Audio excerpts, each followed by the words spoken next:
প্রিয় ছাত্রছাত্রীবৃন্দ, তোমাদের এই চ্যানেলে অনেক অনেক স্বাগত জানাই। আজ আমি সাবির উদ্দিন তোমাদের সাথে রয়েছি। আজকে আমি ক্লাস 10 এর চতুর্থ অধ্যায়ের সংবাদতার যে গোড়ার কথা চ্যাপ্টারটি রয়েছে, তোমরা দেখতে পাচ্ছ স্ক্রিনে। সেই অধ্যায় থেকে 1857 সালের সিপাহী বিদ্রোহের চরিত্র ও প্রকৃতি নিয়ে আমি আলোচনা করব। পুরো প্রশ্নটি আমি কিন্তু আহ, আলোচনা করব এখানে, এবং আলোচনার শেষে এই যে সিপাহী বিদ্রোহের চরিত্র ও প্রকৃতি, এটা আলোচনা করতে গিয়ে তোমরা অন্যান্য প্রশ্নের উত্তরও পেয়ে যাবে, এবং তোমরা কি করে ডাউনলোড করে নিতে পারবে সহজেই বলে দেওয়া হবে। ঠিক আছে, তোমরা শেষ পর্যন্ত ভিডিওটি দেখতে থাকো। 1857 সালের চরিত্র ও প্রকৃতি আমি চতুর্থ অধ্যায় থেকেই শুরু করছি। বিশেষত তোমরা এরপর থেকে পরপর টপিক ওয়াইজ বিভিন্ন প্রশ্নের উত্তর পাবে এবং আলোচনা করে দেওয়া হবে। তো আজকের ভিডিওটিতে আমি বললাম তোমাদের যে 1857 সালের সিপাহী বিদ্রোহের চরিত্র এবং প্রকৃতি নিয়ে আমি আলোচনা করব। তোমরা দেখতে পাচ্ছ স্ক্রিনে। তো দেখো, তোমাদের এই প্রশ্নটি ডিসকাশন করার আগে কয়েকটি কথা বলি। তোমরা ক্লাস 8-এ সিপাহী বিদ্রোহের কারণগুলো পড়েছো, কিন্তু তোমাদের ক্লাস 10-এ সিপাহী বিদ্রোহের কারণটা পড়তে হয় না। ঠিক আছে, এখানে একটু প্রশ্নের ধরনটা আলাদা হয়। তোমরা অলরেডি জেনে গেছো আশা করছি। তো তোমাদের তবুও একটু মানে বলে দিই। ইস্ট ইন্ডিয়া কোম্পানি আমরা জানি যে একটি বাণিজ্যিক সংস্থা হিসাবে এসেছিল, এবং ধীরে ধীরে কি করছে, তার একটা রাজনৈতিক প্রতিষ্ঠানে পরিণত হচ্ছে এবং আমাদের দেশের সমস্ত কিছুর নিয়ন্ত্রক হয়ে দাঁড়াচ্ছে। তো দেখো, নিয়ন্ত্রক হয়ে দাঁড়ানোটা একটা ছোট কথা নয় বা সামান্য কথা নয়, এটা অনেক বড় কথা ছিল। এই জন্যই তো ইস্ট ইন্ডিয়া কোম্পানির মতো একটা কোম্পানি ভারতে ইংরেজ শাসন কায়েম শুরু করলো, এবং যদিও পরবর্তীতে ব্রিটেন কর্তৃপক্ষ ক্ষমতা নিজেদের হাতে নিয়ে নিয়েছিল, এবং তারা আমাদের দেশকে প্রায় 200 বছর কি করেছিল, শাসন করেছিল। তো দেখো, এই 200 বছর শাসন করতে গিয়ে অনেক অনেক অঘটন ঘটেছে।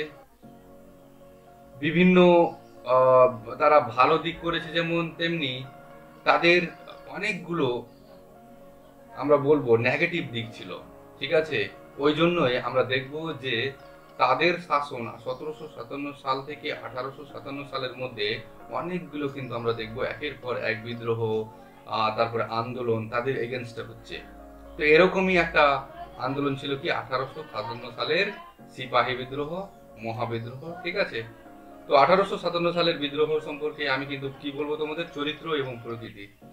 তোমরা স্ক্রিনটা একটু মানে লক্ষ্য করো যে 1857 সালের যে বিদ্রোহ, সেটা কখনো কি সিপাহী বিদ্রোহ, কখনো বা মহাবিদ্রোহ, কখনো বা ভারতের প্রথম স্বাধীনতা সংগ্রাম নামে খ্যাত। ঠিক আছে, তো যাই হোক, বিভিন্ন ঐতিহাসিক কিন্তু যারা ইতিহাস নিয়ে যারা ডিসকাশন করে, আলোচনা করে, গবেষণা করে, তারা রিসার্চার হয়, ঐতিহাসিক হয়। ঠিক আছে, তো তারা কিন্তু বিভিন্ন দৃষ্টিকোণ থেকে যুক্তি সহকারে এই বিদ্রোহটা কি ধরনের বিদ্রোহ ছিল সেটা নিয়ে কিন্তু আলোচনা করার চেষ্টা করেছে, তাদের মতামতগুলো বিশ্লেষণ করার চেষ্টা করেছে। ঠিক আছে, তো আমরা যদি তাদের মতগুলো যদি বিশ্লেষণ করি, তাহলে আমরা নিম্নে অর্থাৎ নিচের দিকে আমি তোমাদের দেখাবো স্ক্রিনে যে যে সমস্ত মতগুলি উঠে আসবে, আমি তোমাদের একের পর এক বলবো। দেখো, প্রথমত আমি বলি যে দেখো, আমরা এটাকেও জানি যে সিপাহী বিদ্রোহ, আমরা এটা কি বলি, সিপাহী বিদ্রোহ।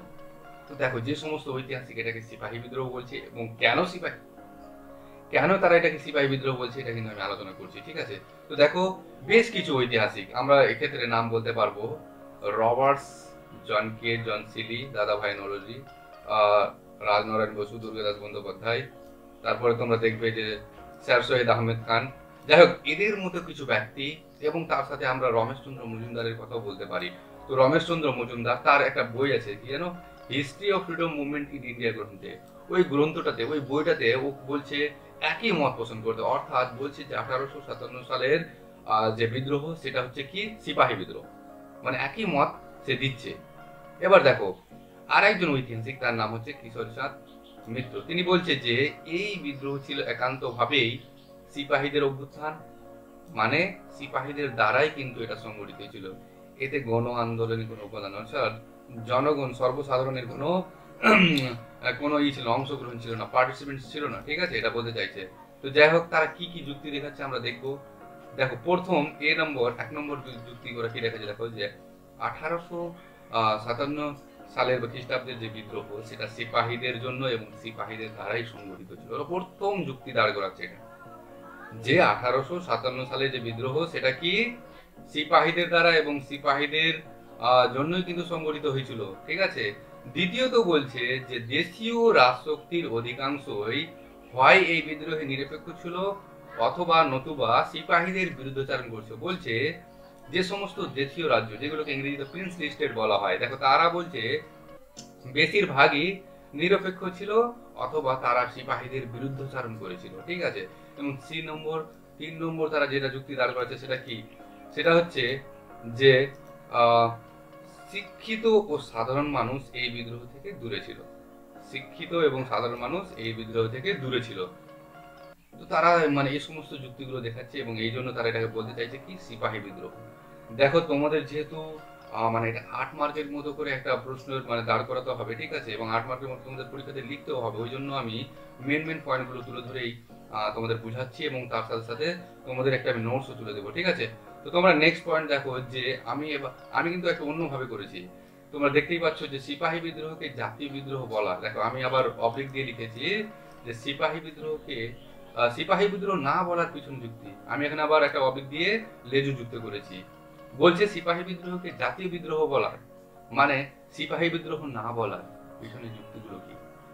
তাহলে সিপাহী বিদ্রোহকে আমরা জাতীয় বিদ্রোহ কেন বলবো, সিপাহী বিদ্রোহ কেন বলবো না, সেটার পিছনে কি যুক্তি আছে, কারা যুক্তি দেখাচ্ছে সেটা আমরা আলোচনা করবো। দেখো এই বিদ্রোহকে আমরা সিপাহী বিদ্রোহ হিসাবে আখ্যায়িত করছি যেটা, সেটা কিন্তু বলছে অনেক ঐতিহাসিক যুক্তিসম্মত নয়, ঠিক আছে। তো যুক্তিসম্মত নয় কারা বলছে, ঐতিহাসিক Holmes, Duff, Malleson, J B Norton, Outram, Disraeli এরকম কয়েকজন ঐতিহাসিক বলছে যে আমরা এটাকে কি বলবো, জাতীয় বিদ্রোহ বলবো, এটাকে আমরা সিপাহী বিদ্রোহ বলবো না, ঠিক আছে।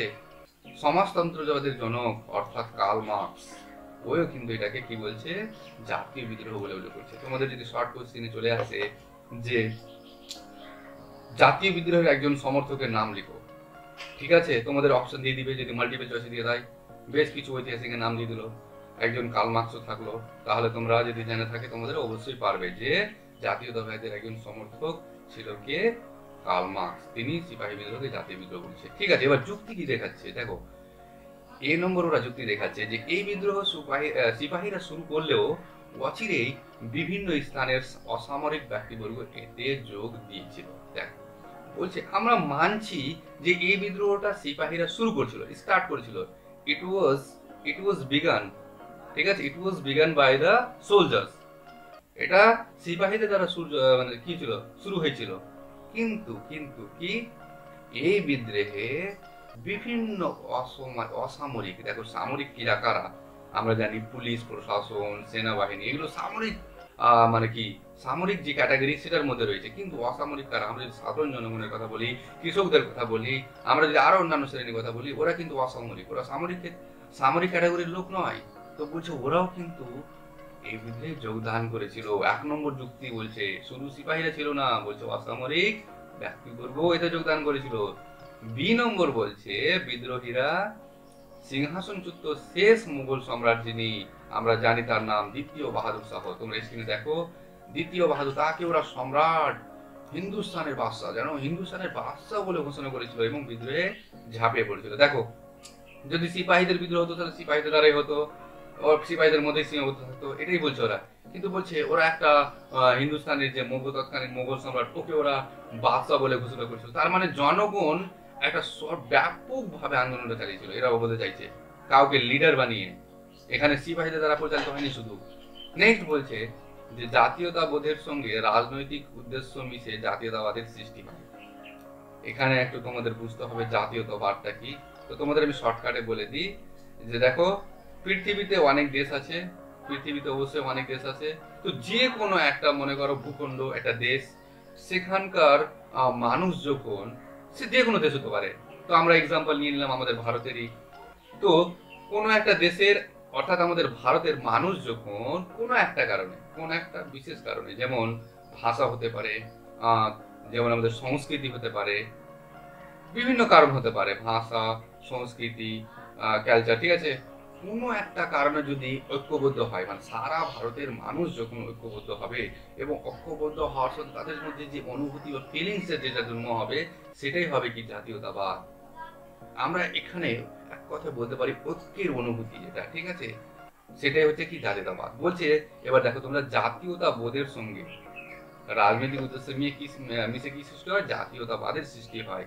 আর বলছে সেদিক থেকে আমরা সিপাহী বিদ্রোহে প্রায় সমগ্র ভারতবাসী ব্রিটিশ শাসন থেকে ভারতকে মুক্ত করার জন্য যোগ দিয়েছিল। দেখো এখানে প্রিন্সের কথা বলছে, আমরা সবাই এক হয়ে গেলাম কার বিরুদ্ধে, ইংরেজদের বিরুদ্ধে। ইংরেজদেরকে এখান থেকে তাড়াবো, তাহলে আমাদের একটা টার্গেট হয়ে গেল, একটাই আমাদের টার্গেট, আমরা ইংরেজকে তাড়াবো বলতে চাইছি এখানে। তাই একে আমরা কি বলবো, জাতীয় বিদ্রোহ। সমগ্র ভারতবাসী যখন এক হয়ে ইংরেজদের বিরুদ্ধে আমার কি হয়েছিল, এক হয়েছিল, ঐক্য হয়েছিল। আর তার সাথে বলছে যে তাই একে আমরা সিপাহী বিদ্রোহ না বলাই শ্রেয়। বলছে না, এটাকে আমরা সিপাহী বিদ্রোহ বলবো না, এটাকে আমরা বলবো জাতীয় বিদ্রোহ। ঠিক আছে, এবার আমরা দেখো, এবার প্রথমে আমরা আলোচনা করলাম সিপাহী বিদ্রোহ কেন বলবো, তারপরে আলোচনা করলো সিপাহী বিদ্রোহ কেন বলবো না। তার মানে সিপাহী বিদ্রোহ কেন বলবো না মানে কি, জাতীয় বিদ্রোহ বলবো, এরকম একটা আমি তোমাদের যুক্তি দেখালাম। এবার এটাকে কি আমরা জাতীয় বিদ্রোহ সত্যি বলতে পারবো? এবার দেখো, জাতীয় 1857 সালের যে বিদ্রোহ, সেটা কি জাতীয় বিদ্রোহ না অন্য কি বিদ্রোহ, এবার আমরা দেখছি।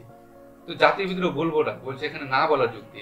1857 খ্রিস্টাব্দের বিদ্রোহকে জাতীয় বিদ্রোহ বলা যায় না, বলা যায় না। কারণ এবার যুক্তি দেখো কেন আমরা জাতীয় বিদ্রোহ বলবো না। বলছে বিদ্রোহীদের কোনো সুনির্দিষ্ট লক্ষ্য, পরিকল্পনা বা সংগঠন ছিল না। আমরা শুধু কি বলে দিলেই হলো যে আমাদের মধ্যে জাতীয়তাবোধ ছিল, আমরা এক হয়ে গেছিলাম। আরে আমাদের মধ্যে তো কোনো, এবার বেশ কিছু ঐতিহাসিক কিন্তু এটা দেখাচ্ছে আমাদের মধ্যে কোনো ইউনিটি ছিল না, আমাদের কোনো প্ল্যান ছিল না, আমরা অগোছলো ভাবে আন্দোলন করেছিলাম। সুতরাং এটাকে আমরা জাতীয় বিদ্রোহ বলতে পারবো না। জাতীয়তাবাদ জন্ম হয়নি বলছে, বলছে ঐক্য বা বোঝাপড়া কেবলমাত্র সিপাহীদের মধ্যেই ছিল। ইউনিটি বলছে শুধুমাত্র সিপাহীদের মধ্যেই দেখা দিয়েছিল। তারপরে বলছে সিপাহীদের সঙ্গে বিদ্রোহী নেতাদের কোনো যোগাযোগ ছিল না, কমিউনিকেশন ছিল না। সিপাহীরা শুরু করলো, সিপাহীদের সঙ্গে যারা অন্যান্য নেতা তাদের কোনো যোগাযোগই নেই, তাহলে আমরা কি করে এটাকে জাতীয় বিদ্রোহ বলবো? তারপরে বলছে বিদ্রোহীদের বিভিন্ন গোষ্ঠী ও নেতাদের মধ্যে লক্ষ্য আদর্শের ফারাক ছিল। মনে করো এক এক জায়গায় এক এক নেতার কি উদ্দেশ্য আলাদা, বুঝতে পেরেছো? বিদ্রোহটা ভারতের বিভিন্ন অঞ্চলেই ছড়িয়ে পড়েছিল। আমি তোমাদের কয়েকটা জায়গার নাম বলি, দিল্লি, মিরাট, অযোধ্যা, ঝাঁসি, ঠিক আছে, ভারতের বেশিরভাগ জায়গায় কিন্তু বিদ্রোহটা ছড়িয়ে পড়েছিল। এবং আমরা দেখবো যে বিভিন্ন স্থানে নেতাদের মধ্যে উদ্দেশ্য এবং লক্ষ্যের মধ্যে অনেকটা ডিফারেন্ট বলতে পারি আমরা, অনেকটা পার্থক্য ছিল তাদের মধ্যে, মানে ঐক্য ছিল না। তাহলে ঐক্য না আসলে কি হবে, এক না হলে কি হবে, আমরা দেখবো জাতীয়তাবাদ নষ্ট হয়ে যাবে। সুতরাং এই জাতীয় বিদ্রোহ ছিল না। এবার আর একটা আমরা নতুন টার্ম পেলাম, কি দেখো তো, 1857 সালের বিদ্রোহকে কি সামন্ত শ্রেণীর বিদ্রোহ বলা হয়।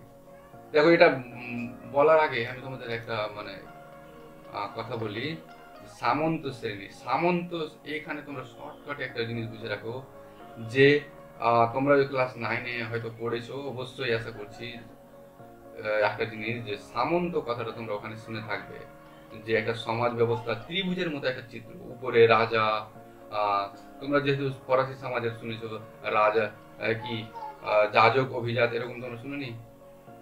সব থেকে উপরে যাজক অভিজাত, তৃতীয় শ্রেণী, ঠিক আছে। তো এরকম সমাজ ব্যবস্থার এর মতোই চিত্র একরকম।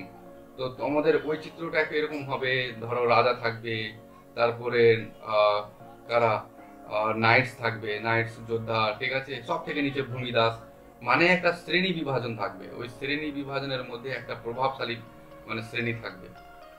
তো বলছে যে 1857 সালের যে বিদ্রোহ, সেটা কি এক শ্রেণীর প্রভাবশালীর বিদ্রোহ? তোমাদের আমি শর্টকাটে বোঝানোর জন্য বলছি। তো প্রভাবশালী যদি হয় তাহলে যুক্তি দেখাবে, যদি না হয় তাহলে যুক্তি। তো পক্ষে কারা কি যুক্তি দেখা যায়, দেখো বিভিন্ন তথ্য সংগ্রহ করে বিভিন্ন ঐতিহাসিক মানে এটাকে বলছে যে সামন্ততান্ত্রিক প্রতিক্রিয়া বা সনাতনপন্থীদের বিদ্রোহ বলছে, ঠিক আছে।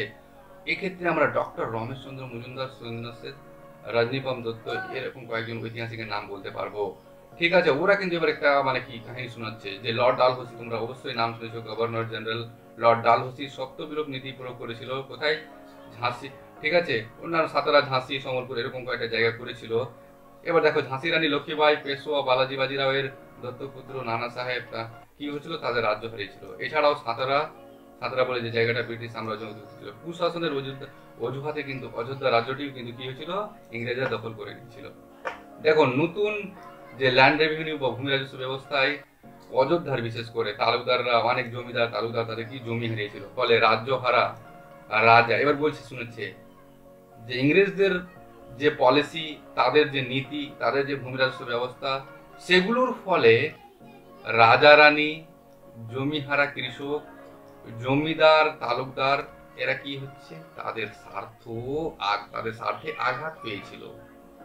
অনেকেই রাজ্য হারিয়েছিল, অনেকেই জমি হারিয়েছিল, অনেকেই তার পজিশন হারিয়েছিল, অনেকেই তার চাকরি হারিয়েছিল।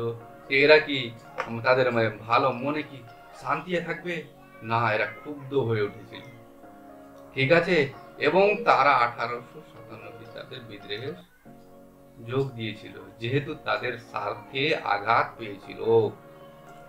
ডক্টর রমেশচন্দ্র মজুমদার এই বিদ্রোহকে বলছে ক্ষয়িষ্ণু অভিজাততন্ত্র ও মৃতপ্রায় সামন্তদের মৃত্যুকালী আর্তনাদ। এটা তোমরা লাইনটা ভালো করে দেখে নাও, কারণ অনেক সময় শর্ট কোশ্চেনে দেই বা এক কথা যে কে 1857 সালের বিদ্রোহকে বলছিল যে ক্ষয়িষ্ণু অভিজাততন্ত্র ও মৃতপ্রায় সামন্তদের মৃত্যুকালীন আর্তনাদ। তো উত্তর হবে রমেশচন্দ্র মজুমদার। ঠিক আছে, এটা হবে। এবার দেখো ওরা বলছে যে ব্রিটিশ সাম্রাজ্য নীতির ফলে যে সমস্ত রাজা, জমিদার, কৃষক জমি হারিয়েছিল, তারা 1857 সালে যে কৃষকরা, যে সিপাহীরা বিদ্রোহ শুরু করেছিল, তাতে অংশগ্রহণ করেছিল নিজেদের স্বার্থ সিদ্ধি করার জন্য। এবার ওই জন্য ওটাকে বলছে এটা এক ধরনের সামন্ত শ্রেণীর বিদ্রোহ। এবার আমরা চলে যাই বিপক্ষে যুক্তি, যে এটাকে সামন্ত শ্রেণীর বিদ্রোহ কেন আমরা বলবো না। দেখো, অপরপক্ষে অধ্যাপক সুশোভন সরকার, একজন ঐতিহাসিকের নাম পেলাম আমরা, কি সুশোভন সরকার, ও বলছে, দেখো বলছে নানা সাহেব, লক্ষ্মীবাই, হজরত মহল, কুমার সিং প্রমুখ, দেখো এরা একটা প্রভাবশালী ব্যক্তি বা সামন্ত শ্রেণীর মনে করো রাজা, সামন্ত শ্রেণী এই ক্যাটাগরিতে পড়ছে। আর আমি এটাও মানছি যে এদের হাতে কি বিদ্রোহের নেতৃত্বের ভার ছিল। ঠিক আছে, তো এই জন্য কি আমরা এটাকে কি সামন্ত শ্রেণীর বিদ্রোহ একটা দিয়ে দিব? বলছে না, এটাকে দেওয়া যাবে না। মানলাম যে সেই সময় তাদের হাতেই বিদ্রোহের যে কি চাবিকাঠি বা নেতৃত্বের যে দায়ভার ছিল, সেই জন্য আমরা সামন্ত শ্রেণীর কেন্দ্রিক বিদ্রোহ বলতে পারবো না। দেখো 1857 খ্রিস্টাব্দে ভারতে এরাই ছিলেন সমাজের স্বাভাবিক নেতা। দেখো নেতা তো আর যে যারা তারা হয়ে যায় না, নেতা হওয়ার জন্য একটা অবশ্যই যোগ্যতা লাগবে। সেই সময় তারাই হয়তো যোগ্যবান ছিল সেই সময়, এই কারণে এই অভ্যুত্থান সামন্ত প্রভাবিত হওয়াটাই স্বাভাবিক ছিল, এবং যে বিদ্রোহ পরিচালিত হয়েছিল তাদের যে প্রভাব থাকবে এটা স্বাভাবিক ব্যাপার। তিনি আরো বলছে যে সামন্ত ব্যবস্থার স্তম্ভস্বরূপ রাজন্যবর্গের একজনও বিদ্রোহে যোগ দেননি, এবং আসল কথা হলো যে যারা আসলেই সামন্ত শ্রেণীর অন্তর্ভুক্ত তাদের মধ্যে কেউ এই বিদ্রোহে যোগদান করেনি। অযোধ্যার বাইরে, মানে অযোধ্যাকে বাদ দিয়ে বলছে জমিদারদের অধিকাংশই ছিলেন ইংরেজদের পক্ষে। ঠিক আছে, অযোধ্যার কথা যদি আমরা বাদ দিই তাহলে বেশিরভাগ জমিদারই কিন্তু ইংরেজদের পক্ষে ছিল। বিদ্রোহে যোগদান করা তো দূরে থাক, এরা প্রকৃত সামন্ত মানে যারা নেতৃত্ব বৃন্দ সামন্ত শ্রেণীর, তারা বিদ্রোহটাকে কি লন্ডভন্ড করতেই, বানচাল করতেই ব্যস্ত ছিল। বরং তারা বলছে বিদ্রোহে যোগদান করেনি, তারা সেটাকে বানচাল করতেই ব্যস্ত ছিল। সুতরাং বলছে এই বিদ্রোহ কখনোই সামন্ত বিদ্রোহ বলা যায় না। তাহলে আমরা সুশোভন সরকারের বক্তব্যটা খুব ভালোভাবেই মানে বুঝতে পারলাম যে সেই সময় এই নানা সাহেব, লক্ষ্মীবাই, হজরত মহল, কুমার সিং এরা যে নেতা হবে এটা স্বাভাবিক ব্যাপার ছিল। সুতরাং এটাকে আমরা সামন্ত শ্রেণী বিদ্রোহ বলবো না। ঠিক আছে, আর সামন্ত শ্রেণী বিদ্রোহ কি করে বলবো? সামন্ত শ্রেণী যারা আসল সামন্ত তারা তো এই বিদ্রোহে যোগদান করেনি। বেশিরভাগ জমিদার, তালুকদার ওরা তো ইংরেজদের পক্ষেই ছিল। ঠিক আছে, সুতরাং এটা বলবো না।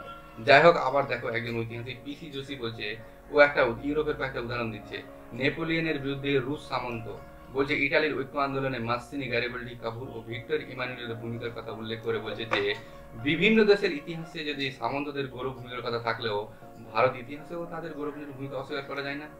বলছে এটা কথা বলছে, ও বলছে পিসি যোশী যে নেপোলিয়নের বিরুদ্ধে রুশ যারা সামন্ত তারা যে ঐক্যবদ্ধ হয়েছিল, ইটালির ঐক্য আন্দোলনে মাসিনি, গ্যারিবাল্ডি, কাপুর ও ভিক্টর ইমানুয়েলের যে ভূমিকা, সেটাতে যদি সামন্ত বেশির যে একটা গৌরব ভূমিকা থাকতে পারে, তাহলে আমাদের দেশে কেন থাকবে না? আমাদের দেশের ঘটনার ক্ষেত্রে ব্যতিক্রম কেন হবে? তার মতে সামন্ত নেতৃত্ব পরিচালিত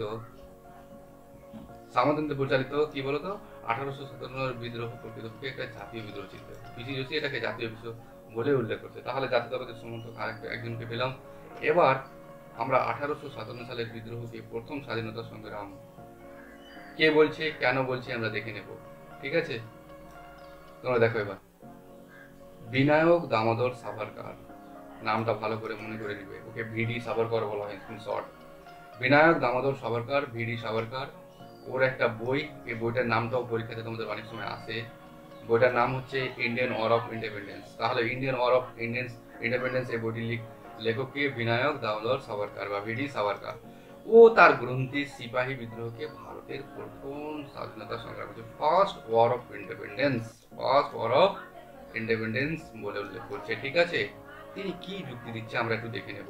তিনি বলছে যে ইংরেজ কোম্পানির দীর্ঘকালের শোষণ ও শাসনের বিরুদ্ধে এই বিদ্রোহ ছিল ভারতবর্ষের বুকে জনগণের জ্বলন্ত প্রতিবাদ। তিনি কিন্তু জাতীয়তাবাদের দিকটা তুলে ধরছেন, বলছে যে এতদিন ধরে ইংরেজ শাসন, যে আমাদের ইংরেজ শাসকরা যে আমাদের দেশকে শাসন করেছে এবং শোষণ করেছে, তার বিরুদ্ধে ভারতবর্ষ, সমগ্র ভারতবর্ষের একটা প্রতিবাদ, একত্রিত প্রতিবাদ। তারা ব্রিটিশ বিদ্রোহীরা কি করছিল, ব্রিটিশ শাসনের অবসান ঘটাতে চেয়েছিল। তিনি এরকম ভাবে ব্যাখ্যা করছে। তারপরে বলছে 1857 সালের বিদ্রোহ সমগ্র ভারতে না হলেও, এমনকি এর কোনো সুস্পষ্ট পরিকল্পনা উদ্দেশ্য না থাকলেও, অধিকাংশ ভারতীয় মনে প্রাণে ইংরেজদের বিতাড়ন চেয়ে বিভিন্ন সম্প্রদায়ের লোক একসঙ্গে লড়েছিল এবং দ্বিতীয় বাহাদুর শাহকে সম্রাট। তিনি অত্যন্ত ক্লিয়ারলি, মানে পরিষ্কার ভাবেই বলে দিচ্ছে যে আমি মানছি 1857 সালের যে বিদ্রোহ, এটা সমগ্র সারা ভারতবর্ষে হয়নি এবং নেতাদের মধ্যে সুস্পষ্ট পরিকল্পনা লক্ষ্য না থাকলেও আমরা দেখব ভারতীয়রা কিন্তু মনে প্রাণে ইংরেজদেরকে চেয়েছিল এখান থেকে তাড়িয়ে দেব, এবং এই জন্যই তারা দ্বিতীয় বাহাদুর শাহকে একটা কেন্দ্রীয় লিডার্স, জাতীয় লিডার্স ঘোষণা করেছিল, হিন্দুস্তানের বাদশা ঘোষণা করেছিল। তিনি আরো যুক্তি দেখাচ্ছে যে ইংরেজ বিরোধী এত ব্যাপক আন্দোলন ভারতে আর হয়নি। বলছে এটা এরকম ইংরেজ বিরোধী আন্দোলন ভারতের বুকে এর আগে দেখা যায়নি। তো বলছে যে আমরা যেরকম ভাবে বিচার করি সেরকম ভাবে বিচার না করে আমরা এটাকে কি বলবো, ভারতের স্বাধীনতা সংগ্রাম বলবো, প্রথম স্বাধীনতা সংগ্রাম বলে উঠবো। তাহলে বিনায়ক দামোদর সাভারকারের যে যুক্তিটি তোমরা ভালোভাবে পড়ে নেবে। ঠিক আছে, তোমাদের আমি আরো শেষে বলবো এখান থেকে কি কি প্রশ্ন করতে হবে, তোমাদের লাস্ট পর্যন্ত তোমরা ভিডিওটি দেখতে থাকো। এবার বিনায়ক দামোদর সাভারকার যে যুক্তিটি দিলেন, তার পরিপ্রেক্ষিতে বা তার এগেনস্টে কি কেউ কিছু বলবে, তো আমরা দেখে নিচ্ছি বিপক্ষে কে বলছে। রমেশ চন্দ্র মজুমদার, তোমরা এনার নাম আগেও পেয়েছো। সুরেন্দ্রনাথ সেন 1857 সালের বিদ্রোহকে ভারতের প্রথম স্বাধীনতা বলে অভিহিত করতে চাননি, মানে তিনি রমেশ চন্দ্র মজুমদার এবং সুরেন্দ্রনাথ সেন এটাকে ভারতের প্রথম স্বাধীনতা সংগ্রাম বলতে চায়নি। তার মতে বা তাদের মতে ভারতের কিছু অঞ্চলে এই বিদ্রোহ সীমাবদ্ধ ছিল, কাজে এই সংগ্রামকে সারা ভারতের সংগ্রাম বলে। দেখো, জাতীয়তাবাদ হওয়ার জন্য, জন্মানোর জন্য আমি বলেছিলাম যে কোনো জায়গায় সার্বিকভাবে এবং সার্বিকভাবে কিন্তু একটা ঐক্যবদ্ধতার বা ইউনিটির একটা ফিলিংস লাগবে। বলছে যে এই বিদ্রোহটা একটা জায়গায় ছিল এবং সারা ভারতের সংগ্রাম, আমরা এটা কি করে বলবো। এই বিদ্রোহ বলছে তারপরে নেক্সট যে সিপাহীদের অসন্তোষের বহিঃপ্রকাশ, সিপাহীরা যে অসন্তোষ হয়ে পড়েছিল সেটারই বহিঃপ্রকাশ ছিল। আমরা এটাকে জাতীয় বিদ্রোহের পর্যায়ে ফেলতে পারি না। ঠিক আছে, এটা সিপাহীদের অসন্তোষের বহিঃপ্রকাশ ছিল মাত্র। তারপরে আমরা দেখব যে অধিকাংশ সামন্ত রাজ, মানে শান্ত রাজারা জমিদার ইংরেজ কোম্পানির প্রতি অনুগত ছিল। দেখো, আমি আগেও বলেছি যে বেশিরভাগ সামন্ত শ্রেণী, জমিদার, তালুকদার, এরা কিন্তু ইংরেজদের পক্ষে ছিল। ঠিক আছে, বিদ্রোহের বরং তারা কি বিদ্রোহের বিরোধিতা করেছিল।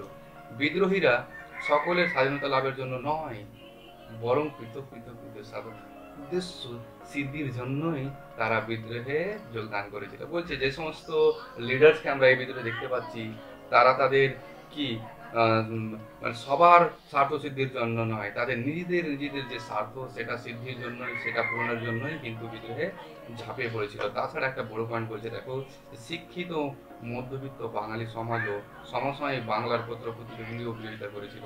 এবং দেখো, সব থেকে স্ট্রং যেই শিক্ষিত বাঙালি সমাজ তৎকালীন, তারা কিন্তু এবং সেই সময় পত্র পত্রিকাগুলো কিন্তু এই বিদ্রোহের বিরোধিতা করেছিল। এটা কিন্তু খুব মারাত্মক জিনিস। তখন বিদ্রোহীদের মধ্যে জাতীয়তাবাদের চেতনা ছিল না, অর্থাৎ সে সময় জাতীয়তাবাদের জন্ম হয়নি। ঠিক আছে, সে সময় জাতীয়তাবাদের জন্ম হয়নি। বিদ্রোহীদের জাতীয়তাবাদের চেতনা ছিল না, বলছে সে সময়। তারা যে ঐক্যবদ্ধ হবে, একসঙ্গে যে লড়াই করবে, জাতীয়তাবাদী স্বাধীনতা নিয়ে আসবে এরকম কোনো চেতনা সে সময় আসেনি। তো যাই হোক, আমরা শেষে উপসংহার হিসেবে বলছি যে এই বিদ্রোহকে আমরা নিছক সিপাহী বিদ্রোহ, সামন্ত শ্রেণীর বিদ্রোহ, সনাতনপন্থীদের বিদ্রোহ বলে অভিহিত করতে পারবো না, ঠিক আছে, বা ঠিক হবে না, বলছে সঠিক হবে না। কেবলমাত্র ধর্মীয় কারণ বা এনফিল্ড রাইফেলের টোটার জন্য এই বিদ্রোহ সংগঠিত হয়নি। তোমরা যদি ক্লাস 8 এই বিদ্রোহের যে প্রত্যক্ষ কারণ আমরা যেটা জানি, এনফিল্ড রাইফেল টোটার জন্য যেটা বিদ্রোহটা শুরু হয়েছিল, তোমরা শুনেছো যে ব্যারাকপুরে মঙ্গল পাণ্ডের নেতৃত্বে যে এনফিল্ড রাইফেলটা কি দিয়ে, রাইফেলের যে টোটালটা সেটা কি দিয়ে তৈরি হয়েছিল, গরু এবং শুকুরের চর্বি দিয়ে তৈরি হয়েছিল, তোমরা জানো আশা করছি। এবং ওই গরু এবং শুকুরের চর্বি ব্যবহার করতে আমাদের ভারতীয় যে সমস্ত হিন্দু মুসলিম সৈন্যরা তাদের ধর্মচ্যুত হওয়ার আশঙ্কায় যে ব্যবহার করতে চায়নি, এবং অ্যাজ এ রেজাল্ট কি শুরু হয়েছিল, বিদ্রোহের সূচনা হয়েছিল। বলছে যে সেই এনফিল্ড রাইফেলের টোটার জন্য এই বিদ্রোহ সংগঠিত হয়নি। এই বিদ্রোহ ছিল মানুষের দীর্ঘদিনের পুঞ্জীভূত বিক্ষোভের বহিঃপ্রকাশ। মানুষের দীর্ঘদিন থেকে যে ধীরে ধীরে বিন্দু বিন্দু যে কি ক্ষোভ বিক্ষোভ তাদের মনে জমা বেঁধেছিল, সেটার বিস্ফোরণ হয়েছিল। আগ্নেয়গিরি থেকে যেমন অগ্নুৎপাত হয়, ঠিক একই রকম ভাবে অগ্নুৎপাত হয়েছিল দীর্ঘদিনের জমে থাকা এগুলো। বিদ্রোহে অংশগ্রহণকারীদের অধিকাংশ ছিল সাধারণ মানুষ, এবং যে সমস্ত বিদ্রোহীরা যোগদান করেছিল তাদের মোস্ট অফ দ্য পিপল কি ছিল, বেশিরভাগ জনগণ ছিল সাধারণ মানুষ, কমন পিপল। তারপরে কি বলছে, বাহাদুর শাহ, নানা সাহেব, লক্ষ্মীবাই প্রভু নেতৃত্ববিদ তারা বিদ্রোহে যোগ দিতে বাধ্য করেছিল, এবং সাধারণ মানুষ এদেরকে, এই যে কয়েকজন নাম বললাম তোমরা, বাহাদুর শাহ, নানা সাহেব, লক্ষ্মীবাই, এদেরকে তারা বিদ্রোহে যোগ দিতে বাধ্য করেছিল, ঠিক আছে। নানা ত্রুটি, নানা গোলযোগ, নানা বিদ্বেষ সত্ত্বেও এই বিদ্রোহের গণ চরিত্রকে কখনোই আমরা কি করতে পারবো না, অস্বীকার করতে পারবো না। বা একে আমরা স্বাধীনতা সংগ্রাম বললেও কি হবে না, অত্যুক্তি হবে না, বাড়াবাড়ি হবে না। আর আমরা একে যদি আমরা স্বাধীনতা সংগ্রাম বলি, একে অত্যুক্ত হবে না, কারণ এতে সাধারণ জনগণ অংশগ্রহণ ছিল। কিন্তু আমরা দেখো, যাই হোক, এই বিদ্রোহকে কোনো একটি বিশেষ মত দিয়ে আমরা বিশ্লেষণ করলে এর সঠিক চরিত্র বোঝা যাবে না। দেখো, 1857 সালে এত বড় বিদ্রোহকে আমরা কোনো একটা মত দিয়ে, যদি এটাকে জাতীয় বিদ্রোহ বলি, এটাকে সিপাহী বিদ্রোহ বলি, এটাকে ভারতের প্রথম স্বাধীনতা সংগ্রাম বলি, বা এটাকে সামন্ত শ্রেণীর বিদ্রোহ, কোনো একটা মত দিয়ে আমি যদি এটাকে বিশ্লেষণ করি, একটা মত দিয়ে, তাহলে এর আমরা সঠিক চরিত্র খুঁজে পাবো না বা বোঝা যাবে না। তাই কোনো একটি বিশেষ মত যেমন পুরোপুরি গ্রহণযোগ্য নয়। দেখো, এতগুলো মত আমাদের বিশ্লেষণ করলাম, এই মতগুলোর মধ্যে কোনো একটা যেমন পুরোপুরি গ্রহণযোগ্য নয়, তেমনি আবার ভিত্তিহীন আমরা বলতে পারবো না, ঠিক আছে। প্রত্যেকটা মতের পিছনেই কিছু না কিছু সত্য লুকিয়ে আছে। অনেক দামি কথা বলা হয়েছে এখানে, যে সমস্ত ঐতিহাসিক বিভিন্ন দৃষ্টিভঙ্গি তুলে ধরছে, প্রত্যেকটা মতের পিছনে কিছু না কিছু সত্য অবশ্যই লুকিয়ে আছে। তো প্রিয় ছাত্রছাত্রীবৃন্দ, আজকে তোমাদের যে 4র্থ অধ্যায় আমি বললাম যে কি সংবদ্ধতার গোড়ার কথা, এই অধ্যায়ের আমি প্রথম যে প্রশ্ন 8 মার্কের 1857 সালের কি সিপাহী বিদ্রোহের চরিত্র প্রকৃতি, এটা কিন্তু খুবই গুরুত্বপূর্ণ প্রশ্ন, ঠিক আছে। এটা আমি আলোচনা করলাম। এটা আলোচনা করতে গিয়ে এর সঙ্গে যে সমস্ত প্রশ্নগুলো চলে আসে আমি তোমাদের দেখাচ্ছি, সেগুলো কিন্তু তোমরা এই প্রশ্ন থেকে তোমরা পেয়ে যাবে। আমি তোমাদের জন্য তার লিস্ট বানিয়ে নিয়েছি। তোমরা দেখো আজকের প্রশ্নগুলিতে। প্রথমত আমরা 1857 সালে সিপাহী বিদ্রোহের প্রকৃতি ও চরিত্র আলোচনা তো করছি, সেটা তো পেলামই 8 মার্কের জন্য। তার সাথে সাথে যদি তোমাদের 4 মার্কের প্রশ্ন চলে আসে যে 1857 সালে বিদ্রোহকে কেন সিপাহী বিদ্রোহ বলা হয়, তোমরা অবশ্যই 4 মার্কের জন্য এখান থেকে লিখতে পারবে। তার সাথে যদি চলে আসে সিপাহী বিদ্রোহের নামকরণ কেন যুক্তিযুক্ত নয়, তোমরা অবশ্যই লিখতে পারবে এখান থেকে পড়লে। তারপরে তোমরা যদি বলে যে 1857 সালের বিদ্রোহকে কেন আমরা জাতীয় বিদ্রোহ বলবো, সেটা তোমরা বলতে পারবে। 1857 সালের বিদ্রোহকে কেন আমরা জাতীয় বিদ্রোহ বলবো না, সেটা তোমরা উত্তর দিতে পারবে। তারপরে 1857 সালের বিদ্রোহকে আমরা ভারতের স্বাধীনতা সংগ্রাম বলছি প্রথম, কেন বলছি তোমরা অবশ্যই এটা লিখতে পারবে, ঠিক আছে। এবং শেষে আমরা কেন এটাকে ভারতের প্রথম স্বাধীনতা সংগ্রাম বলবো না, তারও তোমরা উত্তর দিতে পারবে। তো তোমরা দেখো, একটা প্রশ্ন আমি ডিসকাশন করলাম, এখান থেকে তোমরা যাই প্রশ্ন আসুন না কেন তোমরা আশা করছি লিখতে পারবে, ঠিক আছে। তো তোমরা কি করে এই প্রশ্নটির আমি যে ডিসকাশন করলাম তোমরা স্ক্রিনে দেখতে পেলে, এই প্রশ্নটি পিডিএফ আকারে তোমরা কি করে ডাউনলোড করবে তোমাদের আমি দেখিয়ে দিচ্ছি। তোমরা আর আমার স্টেপ ওয়াইজ তোমরা ফলো করো। আমি ডিসক্রিপশনে গিয়ে যে লিঙ্কটা দেবো সেই লিঙ্ক থেকে তোমরা কিন্তু ডাউনলোড করতে পারবে। এবার আমি তোমাদের মোবাইলে দেখাবো যে কি করে ডাউনলোড করবে, ঠিক আছে? তোমাদের আমি মোবাইলে এবার দেখাবো কি করে ডাউনলোড করবে। তো তোমরা যাও ডিসক্রিপশনে গিয়ে লিঙ্কটা ক্লিক করো এবং বাকি স্টেপগুলো ফলো করো। তোমরা যারা নতুন আছো চ্যানেলটিকে সাবস্ক্রাইব করে নাও। এবং আমরা যে অনলাইন ক্লাসেসটা শুরু করেছি এই মুহূর্তে তোমাদের জন্য খুবই গুরুত্বপূর্ণ হবে, ঠিক আছে? তো আমি ক্লাস বিশেষ করে ক্লাস 6 থেকে 10 পর্যন্ত ইতিহাসের টপিক ওয়াইজ আলোচনা করে যাব এবং তোমাদের যে টপিকটি আগে লাগবে তোমরা বলতে পারো, তার জন্য এক্সট্রা ভিডিও বানিয়ে দেওয়া হবে। সবাই ভালো থাকো, বাড়িতে থাকো, সেফ থাকো।